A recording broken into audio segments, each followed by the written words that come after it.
बिस्मिल्लाहिर्रहमानिर्रहीम। Exercise 7.3 question number 5 का part 3 हम डिस्कस करेंगे इस वीडियो में। क्वेश्चन में हमसे ये कहा जा रहा है कि इस सीरीज़ को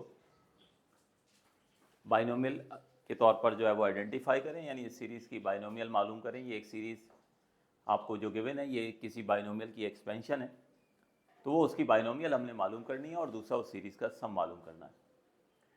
तो चूँकि ज़्यादा फोकस हमें रखना है कि किस तरह से हमें सीरीज़ का सम मालूम करना है, क्योंकि एग्जामिनेशन पॉइंट ऑफ व्यू से यही हर बार पूछा जाता है कि सीरीज़ का सम निकालें। इसीलिए इब्तदा में ये स्टेटमेंट ज़रूर लिख दीजिएगा। मान लीजिएगा कि सीरीज़ का सम जो है वो एस के बराबर है, तो मैंने एस जो है वो इस सीरीज़ का सम मान लिया और उसे इक्वेशन नंबर ए का नाम दे दिया। अब ये सीरीज़ किसी ना किसी बाइनोमियल को एक्सपेंड करके हासिल हुई है। चूँकि यहाँ पर इस एक्सपेंशन की फर्स्ट टर्म 1 है, तो हम ये कह सकते हैं कि इस सीरीज़ की जो बाइनोमियल होगी वो 1 + x⁴n होगी, या यूँ कह लें कि इस सीरीज़ का सम जो होगा, जो हमें मिलेगा वो 1 + x⁴n यानी इस बाइनोमियल से मिलेगा। इसको हमने नाम दे दिया इक्वेशन नंबर ए का। और 1 + x⁴n जो बाइनोमियल का फार्मूला है वो हम ऑलरेडी डिस्कस कर चुके हैं, जिसे हमने इक्वेशन नंबर 2 का नाम दे दिया। अब आप लोग पार्ट 1 भी कर चुके हैं, पार्ट 2 भी कर चुके हैं, तो आपको बात बहुत अच्छे से समझ हो गई होगी कि एल्जेब्रिक वर्क है, सिर्फ आसान है क्वेश्चन। सेकेंड टर्म को सेकेंड टर्म से कंपेयर करना है और थर्ड टर्म को थर्ड टर्म से कंपेयर करना है, और मकसद एन और एक्स की वैल्यू हासिल करना है। वो एन और एक्स की वैल्यू जब मिल जाएगी तो यहाँ पुट करके पहले मरले में हमें रिक्वायर्ड बाइनोमियल मिल जाएगी, और मज़ीद उसको 2-4 स्टेप में जब सिंप्लीफाई करेंगे तो हमें उस सीरीज़ का सम मिल जाएगा। तो शुरू करते हैं इस प्रॉब्लम को। सबसे पहले कंपैरिजन की अगर हम बात करें तो सेकंड टर्म है एन एक्स और यहाँ पर सेकंड टर्म है माइनस के साथ। तो जहाँ माइनस आ जाए ज़रा केयरफुल रहिए। तो -1/2 × 1/4 इससे इक्वेट करना है। तो एन एक्स हो गया -1/2 × 1/4, तो ये -1/8 बनता है, -1/8। और यहाँ चूँकि एन एक्स है तो यहाँ से मैं एन को क्रॉस मल्टीप्लाई करके इधर ले आऊँगा, तो ये आ जाएगा -1/8 है। तो इस तरह से हमारे पास x की वैल्यू आ गई -1/8 है। ये 2 और 4 मल्टीप्लाई होकर 8 हुए, और ये चूँकि nx था, और यहाँ से हमेशा मैंने आपको लॉजिक बता दी थी पहले पार्ट में कि हमेशा हम x की वैल्यू ही निकालेंगे। अब इसके बाद हम थर्ड टर्म को थर्ड टर्म से कंपेयर करेंगे। n × n -1/2 फैक्टोरियल × x², ये इक्वेट किया जाएगा 1/3/2 फैक्टोरियल × 4 × 1/4 का स्क्वायर। अच्छा, एक स्टूडेंट बात अच्छे से सुन लीजिए कि जो बुक्स हैं, कुछ बुक्स में मैं देख रहा था कि यहाँ पर मिस्टेक है, टाइपिंग एरर है, यहाँ पर बीच में प्लस की साइन है। ठीक है, तो करेक्शन कर लीजिएगा आप लोग अपनी बुक में। मैंने यहाँ पर जो क्वेश्चन लिखा है, ठीक है, ये बिल्कुल ऐसा ही है। यहाँ पर 1/4 जो है,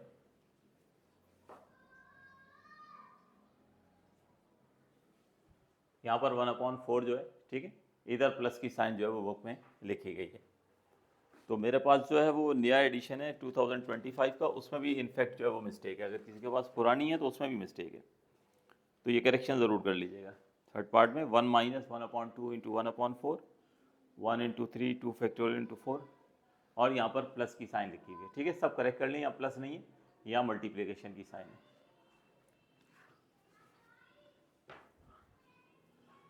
तो अब हम थर्ड टर्म को कंपेयर करेंगे, तो ये हो जाएगा 1 × 3 अपॉन 2 फैक्टोरियल × 4 × 1/4।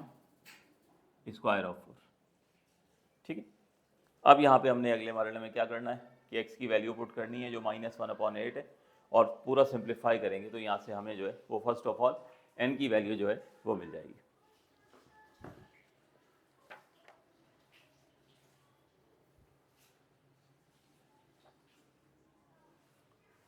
तो यहाँ x की वैल्यू -1/8 है, पुट करते हैं।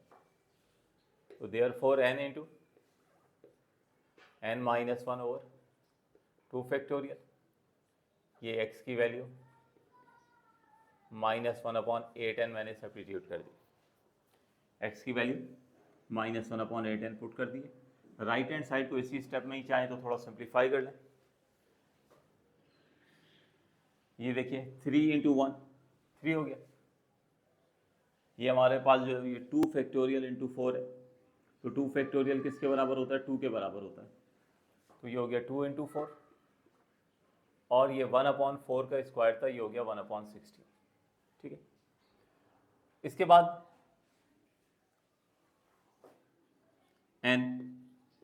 n माइनस 1/2 फैक्टोरियल, तो 2 फैक्टोरियल को भी लिख दिया हमने 2। यहाँ पर करना है हमें -1/8n का स्क्वायर, चूँकि स्क्वायर है, इवन पावर है, तो माइनस एलिमिनेट हो जाएगा। ये हो गया 1, 8 पर स्क्वायर आया 64 और n पर स्क्वायर आया तो n स्क्वायर हो गया। तो ये हमारे पास -1/8n का स्क्वायर हो गया 1/64n स्क्वायर।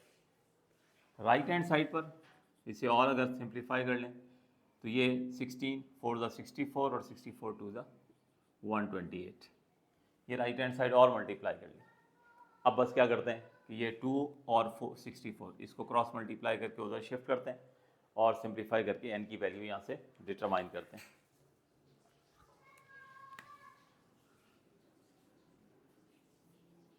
तो ये n से n की एक पावर कैंसिल कर दी, तो ये आ गया n -1 ओवर n, ये लेफ्ट हैंड साइड पर बच गया। ये 2 और 64 क्रॉस मल्टीप्लाई करके हमने उधर शिफ्ट कर दिया और इधर हो गया 128। अब अगर कैंसिलेशन की बात करें तो 64 × 2 ये 128 होता है, तो 128 से 128 कैंसिल हो जाएगा और सिर्फ हमारे पास 3 बच जाएगा। मैं जानबूझ के ये कैंसिलेशन शो नहीं करता हूँ, फिर आपको जो है वो नोट करने में थोड़ी परेशानी होती है। ठीक है, तो वो खुद से भी आप लोग कर सकते हैं। तो n-1/n, n-1 ओवर n, ये हो गया 3 के बराबर। क्रॉस मल्टीप्लाई करते हैं, n-1 इक्वल हो गया 3n के, -1 को यहीं छोड़ दें, इस n को जो है हम उस तरफ शिफ्ट करते हैं और 3n में से n को सब्ट्रैक्ट करते हैं, तो -1 बराबर हो गया 2n के और यहाँ से n की वैल्यू मिल जाएगी -1/2। तो इस तरह से फर्स्ट ऑफ ऑल हमें n की वैल्यू हासिल हो गई -1/2। अब ये n की वैल्यू आपको पता है हमेशा की तरह कि हमने सब्स्टिट्यूट करनी होती है यहाँ पर इक्वेशन नंबर 3 में। इक्वेशन नंबर 3 में सब्स्टिट्यूट करते हैं n और x की वैल्यू हमें मिल जाएगी और जो यहाँ सब्स्टिट्यूट करके ना सिर्फ बाइनोमियल बल्कि हमें सीरीज़ का सम हासिल हो जाएगा। तो put n equals to -1/2 in equation number 3। तो therefore x equals to -1/8n,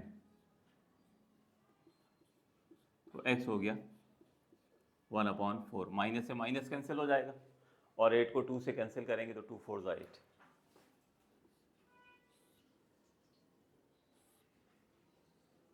अब ये n और x की वैल्यूज हासिल हो गई।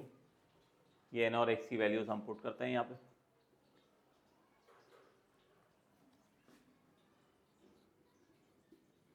नाउ पुट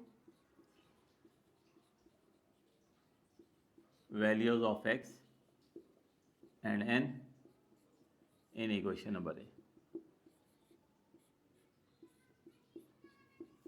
तो 1 + x to the power n, 1 + x to the power n, x की वैल्यू 1/4 और n की वैल्यू -1/2 हमने सब्स्टिट्यूट कर दी। तो ये रिक्वायर्ड बाइनोमियल हो गई, पहला हिस्सा मुकम्मल हो गया। मज़ीद सिंप्लीफाई करते हैं इसको, राइट हैंड साइड को बाइनोमियल की, तो हमें इस सीरीज़ का सम मिल जाएगा। तो ये एलसीएम अगर हम निकालते हैं तो 4 यहाँ के मल्टीप्लाई होगा, तो ये हो जाएगा 4 + 1/4 टू दी पावर -1/2।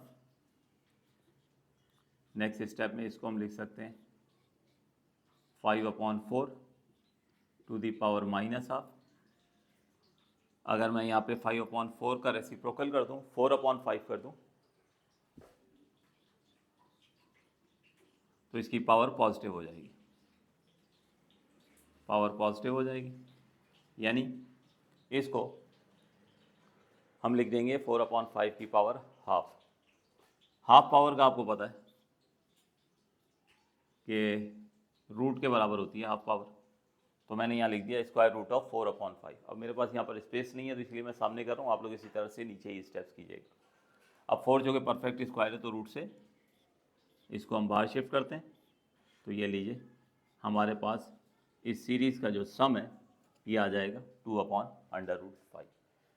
तो दोनों चीज़ें हो गई। जो हमें कहा गया था कि सीरीज़ की जो है वो बाइनोमियल के तौर पे आइडेंटिफाई करें, तो बाइनोमियल के तौर पे आइडेंटिफाई हो गई। और इस तरह से हमें फाइनली दूसरे हिस्से में कहा गया था कि सीरीज़ का सम निकालें, तो वो भी हमारे सामने 2/√5। फ्रैक्शनलाइज करना चाहें तो कर दें, ऐसा ज़रूरत नहीं। मैंने इसीलिए 2/√5 तक छोड़ दिया बुक में, बस यही आंसर दिया गया। तो भारत यहीं तक रखते हैं, इंशाल्लाह नेक्स्ट वीडियो में इसको कंटिन्यू करेंगे। Thank you.